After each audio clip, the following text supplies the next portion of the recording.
Hey guys, welcome to Eclipse Education. जैसा कि आप जानते हैं, पटना हाई कोर्ट असिस्टेंट का अब कंप्यूटर प्रोफिशिएंसी टेस्ट होना है। तो इस पे एक ऑलरेडी वीडियो मैंने अपलोड कर दिया है जिसमें एमएस वर्ड प्रोसेसिंग टेस्ट के बारे में था, और ये सेकंड वीडियो है जिसमें आपका स्प्रेडशीट या फिर एमएस एक्सेल पे आपका टेस्ट जो होना है उससे रिलेटेड ये वीडियो है।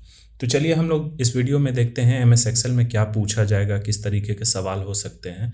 तो इससे पहले मैंने एक इंट्रो वीडियो डाला था जिसमें एमएस एक्सेल, एमएस वर्ड और आपका इंटरनेट प्रोफिशिएंसी टेस्ट में क्या क्या पूछा जाएगा उसके बारे में बताया था, और लास्ट जो लेक्चर था उसमें वर्ड प्रोसेसिंग टेस्ट को विस्तार से मैंने बताया था। तो इसमें हम लोग देखते हैं एक्सेल में क्या क्या बताया जाएगा। तो एक टेबल आपका एक सर्टेन नंबर ऑफ रो और कॉलम के लिए क्रिएट करने के लिए कहा जाएगा। फिर उस टेबल में हेडिंग डालना होगा, फिर जो टेबल होगा उसके सेल्स में आपको डेटा एंटर करना होगा, सेल के को आपको फॉर्मेट करना होगा, मतलब उसमें बॉर्डर लगाना होगा, ये सब फार्मूला डालना होगा। ऐसा नहीं कि कैलकुलेशन जो होता है, अगर मान लीजिए आपको 5 नंबर को कैलकुलेट ऐड करने के लिए बोला गया तो आप मैनुअली कैलकुलेट करके डाल लीजिए। ये होगा क्या कि सिस्टम आपका रिकॉर्ड होगा और उसमें देखा जाएगा कि आपने फार्मूला अप्लाई किया है, क्योंकि एक्सेल में दिखा देता है कि आपने मैनुअली कैलकुलेट किया है या फिर फार्मूला लगा के। तो इसमें फार्मूला लगाने का ही सारा खेल है, और कुछ बेसिक एमसीक्यू क्वेश्चंस भी रहेंगे शॉर्टकट पे ही या फिर आपका एमएस एक्सेल के फंक्शन पे, तो वो भी हम इस वीडियो के एंड में डिस्कस करेंगे।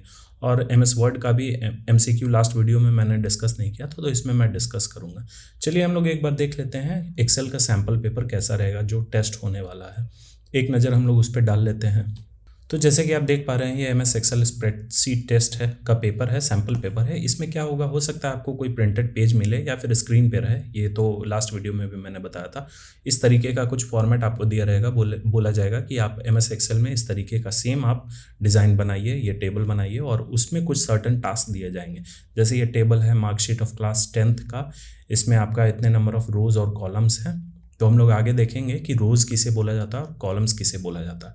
इस पे पहले हम लोग देख लेते हैं इसमें क्या क्या टास्क हमें पूछा जाएगा। यहाँ दिया हुआ है, make the same table as given above in MS Excel and do the following task. सबसे पहले क्या करना है, apply borders in the table. तो ये टेबल में बॉर्डर अप्लाई करना है। एमएस एक्सेल में बाय डिफ़ॉल्ट बॉर्डर नहीं रहता है, उसे हमें अप्लाई करना होता है। फिर सम फंक्शन फॉर टोटल कॉलम। तो ये टोटल कॉलम जो है इसमें हमें सम फंक्शन का इस्तेमाल, सम फार्मूला लगाना है, ना कि ये आपका अकाउंट्स का नंबर, मैथ का नंबर कॉपी पेन पे हमें मैनुअली कैलकुलेट करके लिखना है। इसे हमें फार्मूला लगा के हमें कैलकुलेट करना है। और फिर उसके बाद है apply average function for average column. तो एवरेज फंक्शन हमें अप्लाई करना है इस कॉलम में।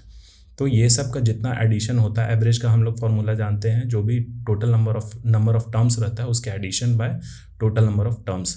तो जैसे यहाँ 5 सब्जेक्ट है तो 382 डिवाइडेड बाय 5 आपका 776.40। इसमें जो बोला गया है, the decimal places should be only 2 places, मतलब कि किसी भी सेल में अगर डेसिमल आ रहा है, पॉइंट में नंबर आ रहा है, तो पॉइंट के बाद मात्र 2 डिजिट होना चाहिए। ऐसा नहीं कि 3 डिजिट या फिर 1 डिजिट, जैसे इसमें भी आपको दिया गया है 2 ही डिजिट।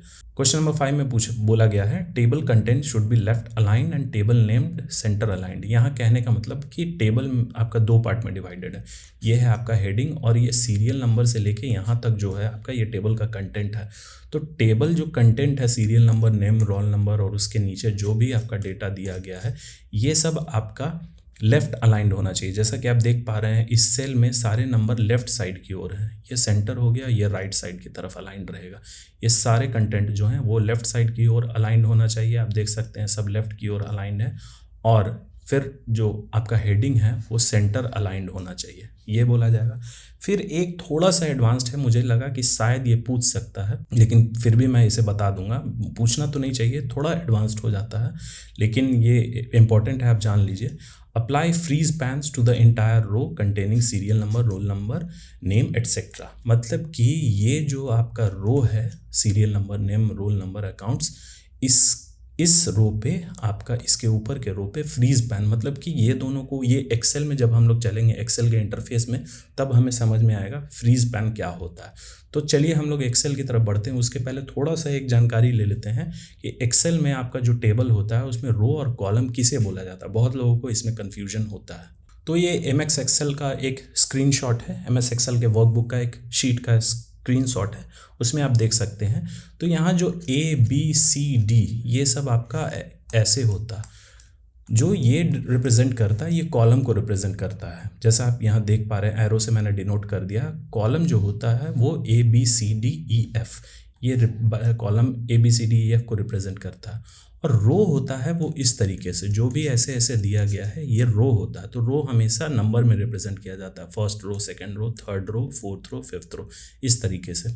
टेबल में आपका जितना भी रहेगा, जिसमें 15 रो है, और कॉलम आपका A, B 1 2 3 4 5 6, मतलब कि 6 कॉलम है और आपका 15 रो है। तो ये बेसिक सा चीज़ है, बहुत लोग कंफ्यूज कर जाते हैं। चलिए अब हम लोग एक्सेल की तरफ बढ़ते हैं और उसके ओवरव्यू, थोड़ा सा उसका इंटरफेस के बारे में ओवरव्यू ले लेते हैं कि क्या क्या किस किस पैनल में होता है, और फिर हम लोग टास्क की ओर बढ़ेंगे। तो जैसा कि आप देख सकते हैं, ये रहा MS एक्सेल का एक इंटरफेस। इसके बारे में थोड़ा सा मैं ओवरव्यू दे देता हूँ। इसका इंटरफेस ये दिखता कैसा है, इसमें क्या क्या होते हैं ऑप्शंस। तो जैसा कि MS वर्ड में आपका टैब्स थे, वैसे ही यहाँ पे भी है आपका होम टैब, इंसर्ट टैब में आपका टेबल, पिक्चर, शेप या फिर चार्ट, आपका स्मार्ट आर्ट में चार्ट होता है, ये सब टाइप का यहाँ देख रहे हैं। आपका चार्ट्स दिया गया है, मैप दिया गया है, तो ये सब एडवांस लेवल का होता है। इसमें भी आपका हेडर एंड फुटर इंसर्ट करने का है। फिर आपका पेज लेआउट टैब होता है, इसमें आप थीम सेट कर सकते हैं, मार्जिन सेट कर सकते हैं, ओरिएंटेशन, साइज़। फिर फार्मूला है, फार्मूला ये सब एडवांस्ड है, ऑटो सम, फाइनेंशियल, लॉजिकल, ये सब एडवांस्ड हो जाते हैं। फिर आपका डेटा टैब है, डेटा टैब में सॉर्टिंग और फिल्टरिंग के बारे में है, बहुत सारी चीज़ें हैं। फिर रिव्यू है, जिसमें आपका स्पेलिंग, थिजॉरस, ये सब चीज़ के बारे में है। और एक लास्ट में व्यू टैब है। व्यू टैब में हम लास्ट में देखेंगे कि जो ये फ्रीज पैन जिसके बारे में मैं बता रहा था, यहाँ आप देखिए freeze panes, freeze top row, freeze first column. तो चलिए हम लोग सबसे पहले यहाँ देखते हैं। जैसा कि मैंने बताया था, ये सब कॉलम है, ये ABCD ये जितना है ये सब कॉलम है, और 1 2 3 4 ये जो आपका हॉरिजॉन्टली जा रहा है ये रो को डिनोट करता है। तो जैसे कि ये फर्स्ट कॉलम है, जब हम इस कॉलम नेम पे क्लिक करेंगे तो पूरा कॉलम सेलेक्ट हो जाएगा। A कॉलम जो है पूरा सेलेक्ट हो गया। फिर आपका B है, B पे अगर हम क्लिक करते हैं, इस टाइप का एरो सिंबल बनता है, उस पर क्लिक करेंगे तो एंटायर कॉलम सेलेक्ट हो जाता है। फिर जब हम C पे क्लिक करेंगे तो एंटायर कॉलम सेलेक्ट हो जाता है। अब रो की जब बात करें तो रो के किसी रो के नंबर पे अगर हम क्लिक करेंगे, जैसे फर्स्ट रो पे अगर मैंने क्लिक किया तो एंटायर फर्स्ट रो सेलेक्ट हो जाएगा। किसी भी रो पे अगर क्लिक करेंगे तो वो देखिए पूरा का पूरा सेलेक्ट हो जा रहा है। अब हम जानते हैं सेल क्या होता है। अगर सपोज़ करिए किसी भी जगह आप क्लिक करते हैं, ये वो MS वर्ड डॉक्यूमेंट जो है उससे डिफरेंट इसका लेआउट है, क्योंकि इसमें हम देख रहे हैं लाइनिंग्स है, तो इसे ग्रिड बोलते हैं। ग्रिड क्या होता है आपका, जहाँ ये एक सेल से दूसरे सेल को आपका डिफरेंशिएट करता है। मतलब कि अगर इसमें हम लोग कुछ डेटा एंटर करें, फिर नेक्स्ट में जाएं, इसमें डेटा एंटर करें, तो ये दोनों में हमें डिफरेंस पता चलेगा कि ये अलग बॉक्स है, ये अलग बॉक्स है। अब हम कुछ यहाँ ऊपर में देख लेते हैं। ये सब है आपका जो टैब्स मेन्यू है, जैसे क्लिपबोर्ड में कट, कॉपी, पेस्ट फॉर्मेट है। फिर ये फॉन्ट ग्रुप है, फॉन्ट ग्रुप में आपका फॉन्ट स्टाइल चेंज करने का, फॉन्ट कलर, फॉन्ट छोटा बड़ा यहाँ से डायरेक्ट आप चेंज कर सकते हैं, बोल्ड, इटैलिक, अंडरलाइन करने का। फिर ये बॉर्डर देने का, जैसे टेबल, जो भी हम टेबल में बॉर्डर देना है, टास्क में हमें पूछा गया था। ये शेडिंग करने का, अगर हमें किसी सेल को शेड करना है, इसे कलर देना है, इस पर क्लिक करेंगे तो देखिए ये कलर हो जाएगा। ये वाइट है, ये कलर हो जाएगा। फिर ये फॉन्ट कलर आपका चेंज करने का है। ये आपका टेक्स्ट का अलाइनमेंट है, यहाँ आप देख सकते हैं टेक्स्ट का अलाइनमेंट है। अगर सेल में हम लोग कुछ लिखते हैं ABC, और यहाँ देखिए अगर हमें इसे अलाइन करना है तो ये ऊपर में देख सकते हैं, इसे क्लिक करेंगे तो ये ऊपर चल जाएगा, ये सेंटर में रहेगा और ये नीचे चला जाएगा। और फिर ये अलाइनमेंट इसमें डिफरेंट टाइप का है। MS वर्ड में ये अलाइनमेंट ऊपर वाला नहीं होगा, बस ये नीचे वाला था। इसमें लेफ्ट अलाइंड है, ये सेंटर अलाइंड है, ये राइट अलाइंड है, और जस्टिफाई इसमें नहीं रहता है, क्योंकि जस्टिफाई एक ब्लैंक पेज में होता है। ये यहाँ तो आप ग्रिड लाइन्स देख सकते हैं, ग्रिड लाइन्स में जहाँ पे आपका वर्टिकल और हॉरिजॉन्टल लाइन आपको दिख रहा है, ये सब जो पतले पतले लाइन्स है। एक चीज़ हम लोग जानते हैं, सेल क्या होता है। सेल जहाँ पे रो और कॉलम इंटरसेक्ट करता है उसे हम सेल बोलते हैं। यहाँ पे आप देख सकते हैं सब। उससे पहले हम लोग एक चीज़ देख लेते हैं, ये जो है ये इसे नेम बॉक्स बोला जाता है। जिस भी सेल पे हम क्लिक करेंगे यहाँ पे उसका नाम आ जाएगा। जैसे देखिए अभी हमने C कॉलम के 6th रो पे क्लिक किया तो यहाँ नाम आ गया C6। अगर हम B कॉलम के 3rd रो पे क्लिक करते हैं तो यहाँ आ जाएगा B3। ऐसे रिप्रेजेंट किया जाता है एक्सेल के वर्कबुक में। ये है आपका फार्मूला बार, जैसा कि आप देख सकते हैं एफ जैसे यहाँ आपको फार्मूला बार, अगर हम लोग जब फार्मूला लगाते हैं देखेंगे कि फार्मूला किस तरीके से लगाया जाता है। अगर कोई डिजिट हम लोग मान लीजिए लिखते हैं तो यहाँ पे भी आपको शो हो जाएगा। दूसरी जगह हम लोग क्लिक करेंगे तो वो ब्लैंक शो करेगा। इस पे जैसे हम लोग क्लिक करेंगे यहाँ पे दिखा देगा आपका कि इस सेल में क्या कंटेंट है। अब अगर हमें कुछ लिखना है इसमें 1 2 3 के आगे 4 लिखना है, और अगर इस सेल पे कर्सर क्लिक करके अगर हम लोग जैसे 4 लिख या कोई भी डिजिट टाइप करेंगे तो ये 1 2 3 पूरा डिलीट हो जाएगा। देखिएगा जैसे भी मैं 4 की को प्रेस करता हूँ पूरा डिलीट हो जाएगा। पूरा डिलीट हो गया। हमें क्या करना था, 1 2 3 के आगे 4 लिखना था। तो हम लोग क्या करेंगे, इस पे क्लिक करेंगे और यहाँ फार्मूला बार के ऊपर जाके क्लिक करेंगे तो कर्सर 3 के आगे ब्लिंक करने लगेगा। और यहाँ पे जब हम 4 क्लिक करेंगे तो 4 यहाँ पे टाइप हो जाएगा। तो सेल मैंने यही बताया, सेल जो होता है आपका रो और कॉलम जहाँ पे इंटरसेक्ट करते हैं उसे सेल बोला जाता है। कोई भी चीज़ एक्सेल में सेल के अंदर ही लिखा जाता है। फार्मूला बार मैंने बता दिया, नेम बॉक्स बता दिया। नीचे अब हम लोग देखते हैं शीट नेम। अभी हम लोग जिस भी शीट पे काम कर सकते हैं, बाय डिफ़ॉल्ट इसमें एक ही शीट रहता है, लेकिन हम इसमें एक वर्कबुक में 255 शीट ऐड कर सकते हैं। यहाँ आप देखिए प्लस का साइन है, इसे जैसे ही हम क्लिक करेंगे एक शीट और ऐड हो जाएगा, शीट 3 फिर शीट 4, ये सब ऐड हो सकता है। और इसे डिलीट भी किया जा सकता है। जैसे यहाँ हम लोग राइट क्लिक करेंगे और यहाँ डिलीट पे क्लिक करेंगे तो ये शीट डिलीट हो जाएगा। अब चलिए हम लोग यहाँ देखते हैं तीसरा चीज़, अलाइनमेंट में एक रैप टेक्स्ट है। जैसे कि सपोज़ करिए एक सेल है, इसका साइज़ सबका साइज़ बराबर है। इसमें अगर हम लोग मान लीजिए कि इसके आगे भी अगर हम लोग कोई डिजिट लिखना चाहते हैं तो ये तो दूसरे सेल में चला जाएगा। हम चाहते हैं कि इसी में लिखा जाए तो इस पूरे कंटेंट को हम लोग सेलेक्ट करेंगे डबल क्लिक करके या फिर आपका क्लिक करके ड्रैग कर लेंगे। और जैसे ही हम लोग रैप टेक्स्ट पे क्लिक करेंगे ये देखिए एक सेल के अंदर ही सारा कुछ आ जाएगा। जैसे ये मर्ज एंड सेंटर है, एक सेल में हमने कुछ ये लिखा और दूसरे सेल में फिर हम लोग 5 6 7 8 लिखना चाहते हैं और चाहते हैं कि ये दोनों सेल जो है वो मर्ज हो जाए। तो हम दोनों सेल को सेलेक्ट करेंगे और यहाँ मर्ज एंड सेंटर पे क्लिक करेंगे तो आप देखिए क्या होगा, ये पूरा का पूरा मर्ज हो गया। यहाँ आप देख सकते हैं ये सेल छोटा है, ये सेल छोटा है, लेकिन ये सेल बड़ा है। जैसे ये मर्ज एंड सेंटर को हम लोग क्लिक करेंगे फिर से ये दोनों अलग अलग हो जाएंगे। अब हम लोग देखते हैं रेंज क्या बोला जाता है। शीट नेम तो हम लोगों ने देख लिया, ये सब फंक्शंस है, ये सब चीज़ के बारे में समझ गए। जैसे हमने इस 4th रो में हमने लिखा कुछ डिजिट, इसके बी कॉलम में 1 लिखा, सी कॉलम में 2 लिखा, डी कॉलम में 4 लिखा और ई कॉलम में 5 लिखा। अब हम लोग चाहते हैं कि एफ कॉलम जो कि 4th रो है, 4th रो के एफ कॉलम में हम लोग चाहते हैं कि इन सारे डिजिट का एडिशन आ जाए। तो फार्मूला लगाने के लिए सबसे पहले हमें स्टार्ट करना होगा इक्वल टू साइन से। हमें क्या करना है, सम लगाना है, इनका सम चाहिए। तो SUM लिखेंगे हम लोग तो यहाँ आ जाएगा SUM बाय डिफ़ॉल्ट। इस पे हम लोग क्लिक करेंगे, ये ब्रैकेट खुल जाएगा। अब हमें कहाँ से कहाँ तक का सम चाहिए, रेंज यही होता है, आपका रेंज डिफाइन करना होता है कहाँ से कहाँ तक का। बी कॉलम पे क्लिक करते हुए ई कॉलम तक हम लोग ड्रैग करेंगे, ये हो जाएगा। और फिर हम लोग जब एंटर प्रेस कर देंगे तो यहाँ देखिए आ गया।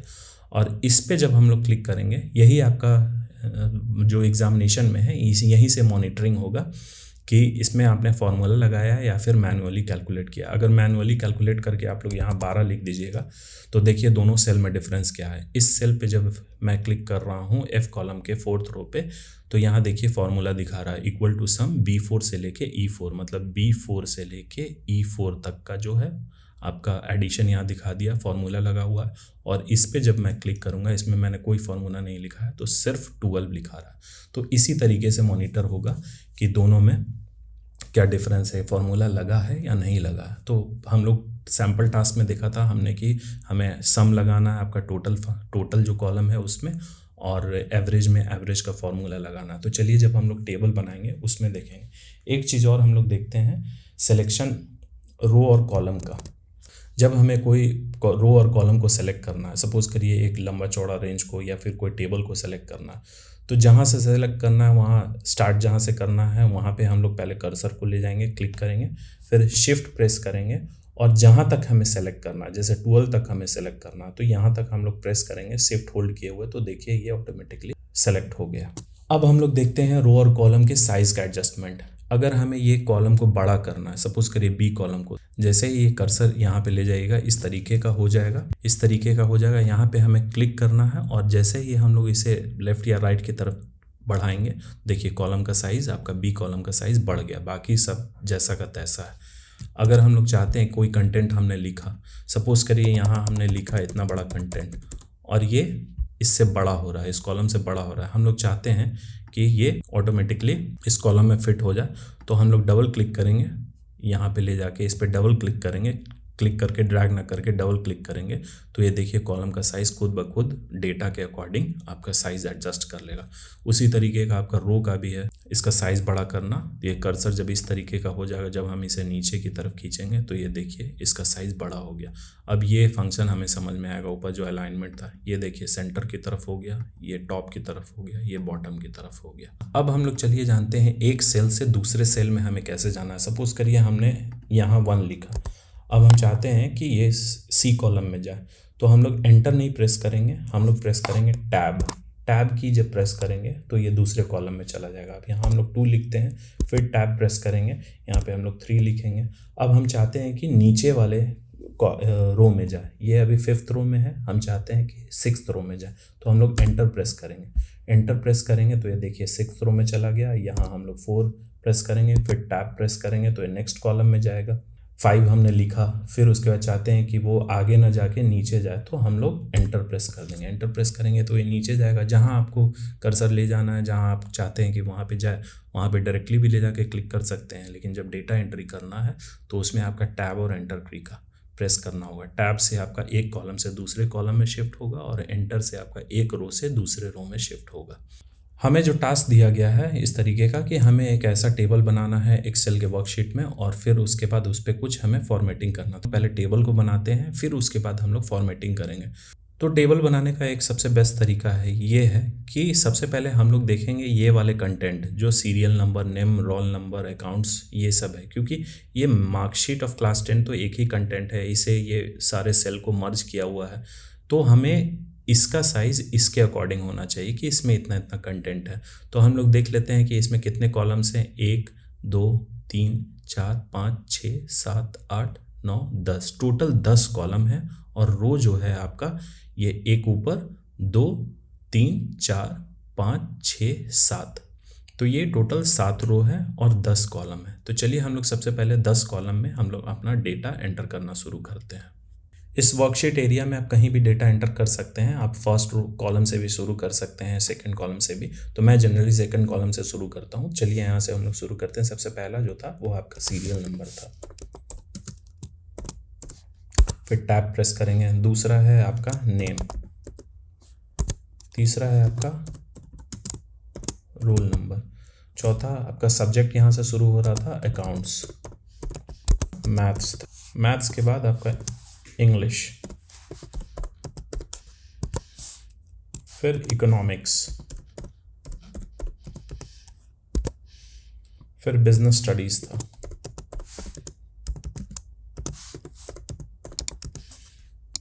देखिए बिजनेस स्टडीज हमने लिखा, ये दूसरे सेल में चला गया। अब चलिए हम लोग अभी छोड़ते हैं, दूसरे सेल में हम लोग एंटर करते हैं, क्या था हमारा टोटल, फिर एवरेज था, ये हमने एंटर कर दिया। यहाँ बिजनेस स्टडीज़ आपका पूरा नहीं आ रहा है, ये सीरियल नंबर आप देख सकते हैं छोटा आ रहा है, तो इस पर हम लोग यहाँ ऊपर कॉलम के ऊपर कर्सर ले जाएंगे और ये डबल क्लिक करेंगे, ये थोड़ा छोटा हो जाएगा। फिर ये नेम है, नेम के ऊपर भी हम लोग डबल क्लिक करेंगे तो अभी छोटा हो जाएगा। अभी हमें छोटा करने की ज़रूरत नहीं, क्योंकि हम लोग नेम एंटर करेंगे, सीरियल नंबर भी एंटर करेंगे, हो सकता है वो बड़ा हो, तो ये एज इट इज़ जैसा था हम लोग वैसा ही छोड़ देते हैं। इसे हम लोग बिजनेस स्टडीज़ को थोड़ा बढ़ा देते हैं, कॉलम के एरिया को। अब हम लोग चलिए यहाँ पहले डेटा एंटर कर लेते हैं, फिर हम लोग फॉर्मेटिंग बाद में करेंगे। तो सीरियल नंबर 1 नीचे के रो में जाने के लिए फिर हम एंटर प्रेस करेंगे, 2 3 4 5, 5 स्टूडेंट्स के थे। रोल नंबर हम लोग लिख लेते हैं, फिर नेम था,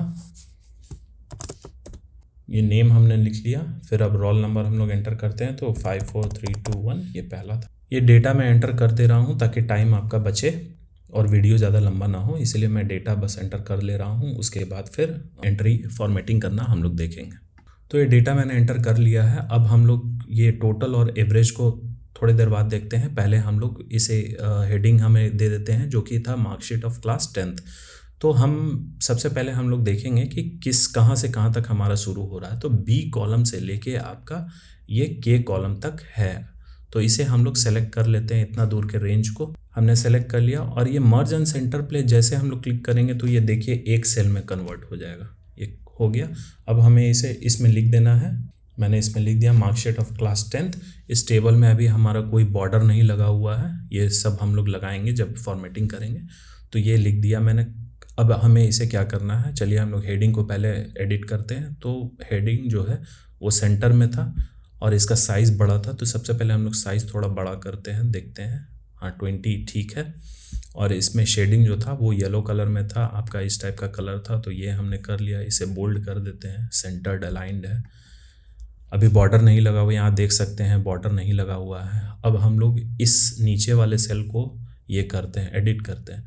तो इसमें क्या बोला गया था, जितने भी कंटेंट हैं वो आपका लेफ़्ट साइड की ओर अलाइंड होना चाहिए। तो यहाँ आप देख सकते हैं ऊपर जैसे हम लोग लेफ़्ट क्लिक करेंगे ये by default left he aligned है, लेकिन ये नीचे वाला आपका राइट साइड की ओर अलाइंड है। तो हम लोग इसे लेफ़्ट अलाइन करने के लिए या तो सिंगल कर सकते हैं या फिर पूरा इस रेंज को हम लोग सेलेक्ट करेंगे और जैसे ही लेफ़्ट अलाइन पे क्लिक करेंगे ये देखिए आपका लेफ़्ट अलाइंड हो गया। या फिर शॉर्टकट की का भी यूज़ इस्तेमाल कर सकते हैं। मैं तो यही बोलूँगा अभी शॉर्टकट की आप लोग इस्तेमाल मत करिए, जिन्हें नहीं आता है आप यहाँ के जो आपका इंटरफेस पे दिया गया है उसी से आप लोग क्लिक करिए अलाइनमेंट सेक्शन में जाके। फिर इसे चाहते हैं, इसे हमें लेफ़्ट अलाइन करना है। फिर इस सेक्शन को, इस कॉलम को हमें लेफ़्ट अलाइन करना है, इस सेक्शन को हमें लेफ़्ट अलाइन करना है, फिर इस सेक्शन को भी हम लोग लेफ़्ट कर देते हैं। बाकी ये सब लेफ़्ट अलाइंड है। ये सारे डेटा आप लोग देख सकते हैं कि ये लेफ़्ट अलाइंड है। हेडिंग आपका सेंटर अलाइंड था जैसा कि टास्क में दिया गया हुआ था। अब हमें टोटल और एवरेज में, चलिए हम लोग फार्मूला लगा लेते हैं, फिर बॉर्डर देंगे और उसमें डेसिमल प्लेसेस भी देखा जाएगा।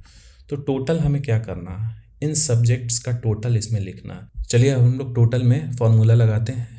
तो टोटल हमें करना है इन पांचों सब्जेक्ट्स का एडिशन। तो फार्मूला लगाने के लिए हम लोग स्टार्ट करेंगे इक्वल टू साइन से, और जैसे ही हम लोग एस लिखेंगे सम, आपका सम नीचे देखिए फार्मूला में आ जाएगा। और उस पर जैसे ही हम लोग फार्मूला पे क्लिक करेंगे ये बाय डिफ़ॉल्ट आपका ब्रैकेट स्टार्ट हो जाएगा। अब ये पूछेगा हमें रेंज कहाँ से कहाँ तक का हमें सम चाहिए। तो हम लोग अकाउंट से शुरू करना है और आपका बिजनेस स्टडीज़ तक जाना है। तो यहाँ आप देखिए E4 से I4 जो है, E कॉलम के 4th रो से I कॉलम के 4th रो तक का ये हो जाएगा। और हम लोग एंटर जैसे प्रेस करेंगे देखिए आपका टोटल आ गया। आप लोग मैनुअली भी कैलकुलेट करके देख सकते हैं। ये पांचों सब्जेक्ट का जो एडिशन है टोटल है ये आपका 382 है। अब हम चाहते हैं कि ये नीचे में जितने भी आपके रोज़ हैं, आपका 5th रो 6th रो 7th 8th रो तक सभी रो का एडिशन बताए सबके सामने। तो जैसे ये अगर 5th रो का भी आप चाहते हैं यहाँ पे बताए और 6th रो का भी, तो हमें क्या करना है, जिस पे हम लोगों ने फार्मूला लगाया था मैनुअली, यहाँ पे आप इस बॉक्स के किनारे छोटा सा आप देख सकते हैं। जैसे ही आप अपना कर्सर ले जाइएगा तो आपका कर्सर चेंज हो जाएगा, ब्लैक में थोड़ा छोटा हो जाएगा।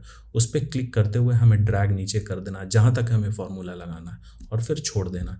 देखिए सारे में फार्मूला लग गया। आप चेक कर सकते हैं, इस पे तो हम लोगों ने फार्मूला नहीं लगाया था। देखिए यहाँ पे फार्मूला लग गया equal to sum E column के 5th रो से I कॉलम के 5th रो तक।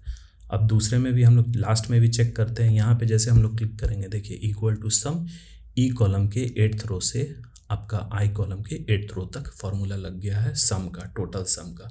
तो चलिए ये लग गया। अब हम इसे लेफ़्ट अलाइन कर देते हैं। एक को हमने अभी एक सेलेक्टेड है तो एक ये हुआ। अगर हम लोग चाहते हैं सभी सेल्स आपका लेफ़्ट अलाइन हो तो हम लेफ़्ट अलाइन की तरफ क्लिक करेंगे।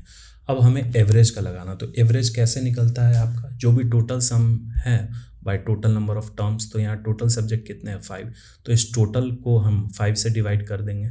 तो यहाँ एवरेज के फर्स्ट सेल पे आप लोग क्लिक करिए, फिर इक्वल टू स्टार्ट करिए। एवरेज AV आप जैसे लिखेंगे यहाँ आ जाएगा एवरेज। एवरेज पे हमें क्लिक करना है। अभी ये पूछेगा कहाँ से कहाँ तक का, तो हमें एवरेज निकालना है। चलिए वैसा ही सम का था उसी तरीके से, या तो हम डायरेक्ट ये रेंज को सेलेक्ट कर सकते हैं और फिर उसके बाद एंटर दे देंगे। देखिए ये एवरेज निकाल दिया। 382 को अगर आप 5 से डिवाइड करिएगा तो एवरेज आपका यहाँ डिनोट कर देगा। इस पर क्लिक करिएगा, ऊपर फॉर्मूला आपको दिखा देगा इक्वल टू एवरेज E4 से I4 तक।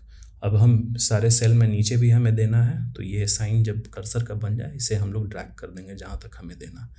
इसे हम फॉर्मेटिंग कर देते हैं, लेफ़्ट अलाइन कर देते हैं। अब हाँ, टास्क में एक चीज़ क्या दिया गया था कि ये डेसिमल अगर आएगा तो वो डेसिमल मात्र 2 डिजिट तक का होना चाहिए। यहाँ तो 1 डिजिट का दिखा रहा है, तो हम लोग कैसे डेसिमल देंगे। यहाँ आइए नंबर्स में, नंबर्स में यहाँ जो 0.00 करके दिया गया है, या फिर आपका यहाँ जैसे ही आप माउस ले जाएगा उस पर क्लिक नहीं करेगा, आप माउस ले जाइएगा थोड़ा देर छोड़िएगा तो आपको नीचे दिखा देगा, जैसे यहाँ दिखा रहा है डिक्रीज डेसिमल या फिर यहाँ पे इंक्रीज डेसिमल। तो हम लोग एक बार क्लिक करेंगे तो देखिए डेसिमल के बाद 2 जगह आपको दिखा दिया, 2 डिजिट दिखा दिया। हम लोग चाहते हैं कि सब में वही रहे, तो इस पर क्लिक करिए, सबको एक बार में सेलेक्ट करिए और डेसिमल प्लेसेस वाले आइकन पे क्लिक करिए। देखिए आपका 2 डिजिट हो गया और ये लेफ़्ट अलाइन भी है। अब हम लोग इसमें बॉर्डर लगाते हैं, तो सारे सेल को हम लोग सेलेक्ट कर लेते हैं। कहीं पे भी आप स्टार्टिंग में सेलेक्ट करके लास्ट तक आप ड्रैग कर दीजिएगा तो पूरा टेबल सेलेक्ट हो जाएगा। अब हमें इसमें बॉर्डर लगाना है, तो बॉर्डर लगाने के लिए सेलेक्ट करके आप माउस के राइट क्लिक को भी कर सकते हैं। राइट क्लिक करिएगा तो यहाँ आपको दे देगा फॉर्मेट सेल्स। इससे हम लोग नहीं क्लिक करते हैं, हम लोग क्लिक करेंगे यहाँ आपका फॉन्ट सेक्शन में। यहाँ आप अंडरलाइन, बॉर्डर और इटैलिक सेक्शन के बगल में आप ये छोटा सा स्क्वायर देख सकते हैं। यहाँ पे मैंने क्लिक माउस ले गया तो वहाँ दिखा रहा है आपका नो बॉर्डर, और उसके बगल में छोटा सा एक ड्रॉप डाउन का एरो बना हुआ है, उस पर हम क्लिक करेंगे तो बॉर्डर लगाने का आपको दिखा देगा किस किस टाइप का। तो हमें सब जगह बॉर्डर लगाना है तो हम लोग ऑल बॉर्डर्स पे क्लिक कर देंगे। अब देखिए हमारा कैसा किस तरीके का हो गया, सब जगह बॉर्डर लग गया। हमें एक चीज़ क्या देखना है, लास्ट में था फ्रीज पैन। तो फ्रीज पैन क्या होता है अब हम समझते हैं। जब एक्सेल पेज को इसमें तो अभी आपका 5 ही रो तक है, हो सकता है आपको 100 रो तक डेटा एंटर किया हुआ रहे, और ये मार्कशीट ऑफ क्लास 10th है, इसमें ऊपर सब्जेक्ट्स है। जब हम लोग पेज को नीचे करेंगे तो ये देखिए सारा का सारा कंटेंट नीचे जा रहा है। यहाँ हमें सिर्फ नाम और नंबर दिखाई देगा, हमें ये नहीं पता चलेगा कि किस सब्जेक्ट का क्या नंबर है। बार बार हमें टेबल को ऊपर स्क्रॉल करना होगा। तो हम लोग चाहते हैं कि ये आपका ये जो सेक्शन है serial number, name, roll number, ये दोनों स्क्रॉल ना हो, बाकी ये सब जो नीचे वाले सेक्शन है वो स्क्रॉल होगा। तो हम लोग क्या करेंगे, जिस भी रो को चाहते हैं कि वहाँ तक आपका फ्रीज पैन लगे, जैसे हमें सीरियल नंबर, नेम और ये वाला जो रो है, रो नंबर 3, चाहते हैं कि ये फ्रीज हो जाए, मतलब कि ये वहीं पे रुक जाए, स्क्रॉल ना हो। तो हम लोग नंबर 3 रो के नीचे वाले रो पे क्लिक करना है और हम लोग व्यू सेक्शन में जाएंगे ऊपर, और यहाँ पे हम लोग फ्रीज पैन पे जैसे ही क्लिक करेंगे तो ये देखिए फ्रीज हो गया। अब हम लोग स्क्रॉल करेंगे नीचे, यहाँ देखिए अब हम लोग स्क्रॉल कर रहे हैं तो ये आपका इसके ऊपर का जितने भी रोज रहेंगे वो फिक्स हो जाएंगे, वो भी नहीं आपका इसके साथ आपका फिक्स हो जाएंगे। जैसा कि आप यहाँ देख सकते हैं डिनोट हो गया, ये फ्रीज हो गया। अब हम लोग इस वर्कशीट को हम लोग जितना भी नीचे स्क्रॉल करें, आप देख सकते हैं नीचे स्क्रॉल कर रहे हैं हम लोग 54 रो तक आ गए हैं, और भी नीचे आएंगे, ये चीज़ फिक्स रहेगा, ये नहीं आपका स्क्रॉल होगा। लेकिन पहले क्या होता था, ये भी स्क्रॉल हो जाता है। जैसे मान लीजिए कि 100 स्टूडेंट्स का डेटा है इसमें, तो 100 स्टूडेंट तक हम लोग आ गए, 100 कॉलम तक आ गए। यहाँ पे उस स्टूडेंट का सीरियल नंबर दिखा देगा, नेम दिखा देगा, रोल नंबर दिखा देगा, ये फिक्स हो जाएगा। लेकिन पहले क्या होता था, आपका सब कुछ स्क्रॉल हो जाता था, ये भी हाइड हो जाता था, बस हमें ये दिखता था। तो ये है आपका फ्रीज पैन लगाने का तरीका। अब हम चाहते हैं कि इसे हटा देना है, इस पर क्लिक करना है जहाँ पे भी था, अनफ्रीज पैन पे क्लिक कर देंगे। अब देखिए अब हम लोग स्क्रॉल करेंगे, नीचे जाएंगे तो सारा डेटा ऊपर जा रहा है। तो फ्रीज पैन लगाने का एक बार और मैं बता देता हूँ। जिस भी रो से आपको लगाना है, जैसे कि रो नंबर 3 को आप चाहते हैं कि ये फ्रीज हो जाए, तो उसके नीचे जस्ट नीचे वाले रो पे आपको क्लिक करना है और फ्रीज पैन पे क्लिक कर देना है।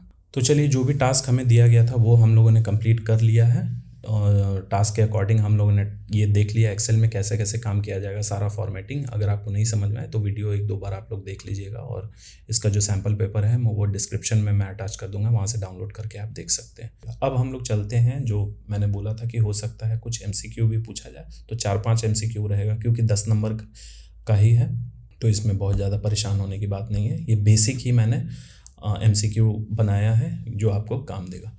तो चलिए हम लोग क्वेश्चन नंबर 1 देखते हैं। ये पूछा गया है, क्या है MS एक्सेल में जो हमेशा इक्वल टू साइन से शुरू होता है। तो ऐसा कौन सा चीज़ है जो MS एक्सेल में इक्वल टू साइन से, तो वो आपका फॉर्मूला है। जैसा कि मैंने बताया था, आपको कोई भी फॉर्मूला देना है तो पहले आपको इक्वल टू साइन देना होगा, फिर उसके बाद जैसे सपोज करिए सम एक फॉर्मूला है, तो जैसे हम लोग सम लिखेंगे, फिर ये आपका रेंज था, ब्रैकेट में रेंज था जिस भी कॉलम के रो से किस कॉलम के किस रो तक, फिर चलिए क्वेश्चन नंबर 2 में हम लोग देखते हैं MS एक्सेल स्प्रेडशीट में रो जो है वो किस तरीके से रिप्रेजेंट होता है, मतलब हम लोग क्या देख के पहचान सकते हैं कि ये रो है। तो 1 2 3 ABC A1 B1 C1 या फिर रोमन नंबर में आपका 1 2 3। जैसे कि वीडियो के स्टार्टिंग में मैंने बताया था ये स्प्रेडशीट है। स्प्रेडशीट में जो आपका ABCD होता है वो डिनोट करता है आपके को कॉलम्स को। तो कॉलम आपके वर्टिकल होते हैं और रो जो होता है आपका first row, second row, third row, fourth row. तो यहाँ वही पूछा जा रहा है MS एक्सेल स्प्रेडशीट में रो कैसे रिप्रेजेंट किया जाता है। तो नंबर 1 2 3 से। तीसरा, the intersection of column and row in a worksheet is called. Intersection मतलब कि जहाँ पे एक कॉलम और एक रो आके मिलता है उसे हम लोग क्या बोलते हैं, तो उसे सेल बोला जाता है। क्वेश्चन नंबर 4 देखते हैं, what is an MS Excel feature that displays only the data in columns according to specified criteria. ये कहने का मतलब है कि MS एक्सेल का ऐसा कौन सा फीचर है जो कि उसे जब हम लोग अप्लाई करते हैं तो कॉलम में सिर्फ वही डेटा दिखाता है जो हम लोग चाहते हैं, मतलब कि हमारे नीड के अकॉर्डिंग वो डेटा दिखाता है वो फंक्शन लगाने के बाद। तो उसे क्या बोला जाता है, फिल्टरिंग। फिल्टर मतलब होता है छानना। तो बहुत सारे डेटा दिया हुआ, अगर सपोज करिए हम लोग चाहते हैं कि सिर्फ रोल नंबर देखें तो वो हमें दिखा देगा। रोल नंबर हम लोग चाहते हैं कि किस तरीके से दिखाए तो वो हमें दिखा देगा, उसे फिल्टरिंग बोला जाता है। सॉर्टिंग का मतलब होता है अरेंज करना, असेंडिंग ऑर्डर या फिर डिसेंडिंग ऑर्डर में, किसी ऑर्डर में ये अरेंज करना। अब क्वेश्चन नंबर 5 हम लोग देखते हैं, how do we navigate from one cell to another cell in MS Excel workbook in all direction. यहाँ आप ध्यान दीजिए क्वेश्चन क्या पूछ रहा है, इन ऑल डायरेक्शन मतलब कि MS एक्सेल में ये जो सेल है आपका, एक सेल से सपोज करिए हम लोग इस सेल में अभी हम लोग में हमारा कर्सर है, हम लोग चाहते हैं कि इस सेल से इस सेल में जाए या फिर इस सेल में जाए या फिर इस सेल में जाए। तो कैसे जाएगा, तो इस सेल से इस सेल में जाने के लिए हम लोग क्या करते थे, टैब प्रेस करते थे, मतलब इस कॉलम से इस कॉलम में जा रहा है। लेकिन जब रो में चेंज करना था तो हमें इस रो से इस रो में जाना है तो हमें एंटर प्रेस करना होता था। अब यहाँ क्वेश्चन पूछ रहा है कि हम लोग एक सेल से दूसरे सेल में सारे डायरेक्शन में, मतलब ऊपर भी सपोज करिए अगर है आपका सेल, तो हम लोग यहाँ कैसे पहुँचेंगे, यहाँ कैसे पहुँचेंगे, तो वो कैसे होगा, तो यहाँ आपका आंसर होगा विथ एरोज कीज। कीबोर्ड पे आपका एरो बना हुआ आता है इस तरीके का आपका हर डायरेक्शन में, ये टॉप डायरेक्शन हुआ, ये बॉटम, ये आपका राइट, ये आपका लेफ्ट। तो अगर यहाँ पे हम लोग एक्टिव, हमारा कर्सर है इस सेल पे, हम लोग अभी हमारा कर्सर है ये एक्टिव है, हम लोग चाहते हैं इसके ऊपर में, तो हमें टॉप एरो क्लिक करना होगा। फिर अगर हम लोग चाहते हैं राइट तो राइट एरो क्लिक करना होगा, अगर नीचे जाना चाहते हैं तो डाउन एरो क्लिक करना होगा, लेफ्ट जाना चाहते हैं तो ये एरो क्लिक करना होगा। ये बेसिक है, एक दो बार आप देख लीजिएगा, इससे ज़्यादा एडवांस नहीं पूछा जाएगा। चलिए लास्ट लेक्चर में मैंने MS वर्ड प्रोसेसिंग टेस्ट जो लेक्चर था उसमें मैंने सिर्फ टास्क यही दिया था और उस पर जो MCQ था वो मैंने नहीं बताया था। तो इस वीडियो में मैं MCQ भी बता दूंगा और डिस्क्रिप्शन में भी अटैच कर दूंगा, आप लोग एक बार देख लीजिएगा। तो MCQ related to MS word processing test. तो क्वेश्चन नंबर 1 क्या बोल रहा है, what is the shortcut key to copy any content in a document. मतलब MS वर्ड के डॉक्यूमेंट में अगर किसी खास कंटेंट को हमें कॉपी करना है तो वो हम कैसे करेंगे। उस कंटेंट को पहले सेलेक्ट कर लेंगे आपका कर्सर के थ्रू और फिर उसके बाद उसके लिए शॉर्टकट की है आपका Ctrl+C। Ctrl+C प्रेस करेंगे तो वो कंटेंट कॉपी हो जाएगा और क्लिपबोर्ड में जाके सेव हो जाता है। फिर जहाँ भी हमें पेस्ट करना है उस लोकेशन पे जाके कर्सर हम लोग वहाँ रखेंगे और फिर Ctrl+V प्रेस करेंगे या फिर माउस के थ्रू राइट क्लिक करेंगे, पेस्ट ऑप्शन आएगा, हम लोग क्लिक कर देंगे। चलिए क्वेश्चन नंबर 2 देखते हैं, द शॉर्टकट की for undo action is. Undo मतलब कि हम लोगों ने कोई काम किया और उसके बाद फिर उसमें कुछ चेंजेस कर दिया, लेकिन उस चेंज से हम लोग ये हमें सेटिस्फाइड नहीं है, हम चाहते हैं कि लास्ट जैसे था वैसे ही हो जाए। तो हम लोगों को कौन सा शॉर्टकट की प्रेस करना होगा, वो है आपका Ctrl+Z। तीसरा क्वेश्चन है, the shortcut key to select entire content in a document is. MS word के किसी डॉक्यूमेंट में अगर हम लोग चाहते हैं कि उस पेज में जितना भी कंटेंट है उसे हम सेलेक्ट करना चाहते हैं तो उसके लिए एक शॉर्टकट होता है, एक बार में ही पूरा कंटेंट सेलेक्ट हो जाता है। उसके लिए शॉर्टकट होता है आपका Ctrl+A। जैसे Ctrl+A आप क्लिक करिएगा पूरा कंटेंट आपका कॉपी हो जाएगा। फिर 4th क्वेश्चन है, the shortcut key to print any document is. किसी डॉक्यूमेंट को हमें प्रिंट करना है तो कीबोर्ड के थ्रू हम लोग शॉर्टकट की प्रेस करते हैं। नहीं तो ऐसे ऑप्शन में तो ऊपर आता ही है मेन्यू में जाके प्रिंट करने के लिए, लेकिन यहाँ शॉर्टकट की पूछा जा रहा है तो उसके लिए होता है Ctrl+P। अब बहुत लोग बोलेंगे कि प्रिंट का और भी शॉर्टकट की होता है। तो आपको ऑप्शन में जो दिया रहेगा, यहाँ कंट्रोल एस प्रिंट के लिए नहीं होता, कंट्रोल के प्रिंट के लिए नहीं होता, कंट्रोल एल प्रिंट के लिए नहीं होता, कंट्रोल पी ही सिर्फ प्रिंट के लिए होता है। तो हम लोग उसके अकॉर्डिंग ही ऑप्शन को सेलेक्ट करेंगे और बहुत एडवांस्ड आपको नहीं पूछा जाएगा इसमें, इसीलिए मैंने बेसिक ऑप्शंस ही रखे हैं। क्वेश्चन नंबर 5 हम लोग देखते हैं, what is the shortcut key to save any document. मतलब कि जब हम लोगों ने डॉक्यूमेंट को ये कर दिया, उसे अब हमें सेव कैसे करना है अपने सिस्टम पे। तो उसके लिए एक शॉर्टकट की होता है कंट्रोल+S।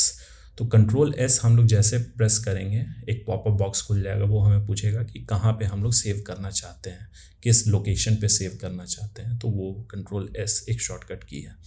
तो चलिए, ये रहा आपका MCQ related to MS word और MS एक्सेल। इसे मैं डिस्क्रिप्शन में और टेलीग्राम चैनल पे भी अपलोड कर दूंगा, आप वहाँ से भी डाउनलोड करके देख सकते हैं। तो चलिए गाइज, नेक्स्ट वीडियो होगा इंटरनेट प्रोफिशिएंसी टेस्ट पे, वो बहुत जल्दी ही अपलोड करूंगा मैं।